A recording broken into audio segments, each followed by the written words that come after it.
Okay, here we go with part 2. So here's the yeast mixture. We've left it 10 minutes. So you'll be able to see that some of the yeast has started to dissolve into the water and it actually makes its way down towards the salt. So that process has been going on for the last 10 minutes.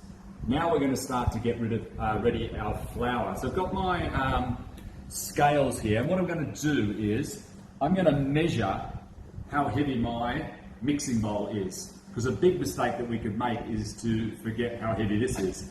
So I'm going to measure this one, and as you can see, it's almost 500 grams.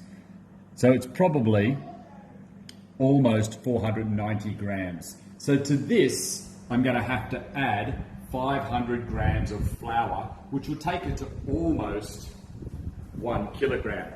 I'm just going to turn it around so that I can see when I'm pouring in my flour. Now the flour we've got here is bread flour, which makes sense because our dough is for the pizza bread. So I'm going to pour it in, and this is the mixing bowl I'm going to use later, so I'm trying to make sure I don't have to do too much washing up.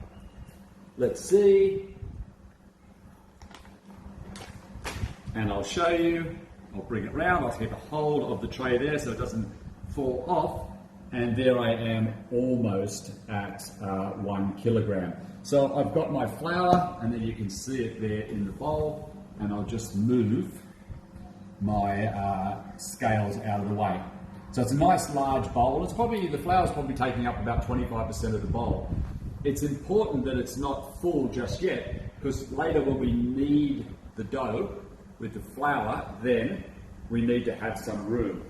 Second, I'm going to add 1 tablespoon of sugar, so I've got some sugar here. And because it's in a bowl like this, it's a bit easier for me to use a tablespoon like this rather than my measuring one here. So, 1 tablespoon, doesn't need to be heaped, of sugar, and that makes the bread just a little bit sweet. And also sugar, when it's cooked, will help to give the dough a nice brown colour. The next part is we're going to add our mixture here, and I'm going to pour it in, not at the side, but I'm going to pour it around so it goes all the way through, and there it is there. Sorry, that noise in the background was my cat knocking something over. After that, I've got a little bit of olive oil, and I'm going to have 1 tablespoon of olive oil.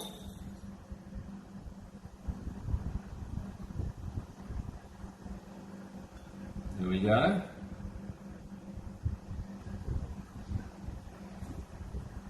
Just that there. Followed by 1 more cup of water. Now that is 1 cup. So I'm going to put it into my original one. I'm going to get 1 cup of water.